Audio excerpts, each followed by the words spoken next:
Last week's cliffhanger, in which Natalie's son Owen was shot while on a getaway in the Windy City with Will, is followed by Wednesday's episode of Chicago Med, in which Natalie returns to Gaffney as her son's treatment begins.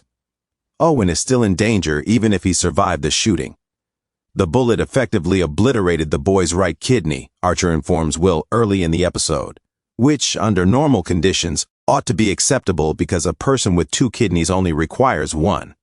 Owen appears to have a congenital kidney anomaly known as a horseshoe kidney, in which the kidneys are joined by an isthmus of tissue. The damage is simply too great for the medical team to attempt kidney repair.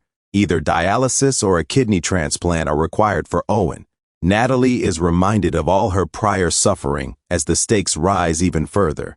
In keeping with the teaser Alan MacDonald gave, the former Gaffney doctor tells Goodwin she feels cursed. Here she sits, pregnant once more, facing yet another potential tragedy. Will her son die the same way her husband did when she was pregnant with Owen last time? His wounds reveal Natalie's previous injuries. However, Natalie is resolute in her efforts to support her kid and transforms her stress into a purpose. Because she doesn't want Owen to have to endure months of dialysis, Natalie emphasizes the significance of finding him a donor as soon as possible.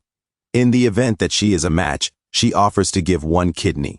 Will assures Natalie that while they wait for a suitable match, it is not catastrophic if her son must remain on dialysis for a few months. He informs her that she is unable to have a transplant while she is pregnant, and Archer concurs. As a friend, the doctor suggests that she wait until another opportunity, but Natalie is certain. Natalie is put to the test as the tension builds to see if she's a match, and she is. Azra is through with the treatment, and Hannah shows up to explain the hazards of the pregnancy-related surgery, but Natalie is not listening, especially not from the woman Will had slept with. It's awful.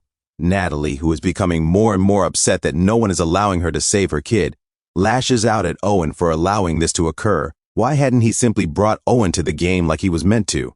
In addition to accusing him of being responsible for Owen's illness, Natalie informs Will that she believes he is putting the life of their unborn child, Will's own biological child, before the life of Natalie's kid. Will becomes a father. Will begins to question whether the shooting was a form of karma in another scene. Was it a result of his inability to establish a healthy relationship with his son, who was not legally adopted? Naturally, Will is saved from this way of thinking by Goodwin. She gives Will Owen's backpack and says he might want to read a note Owen sent him.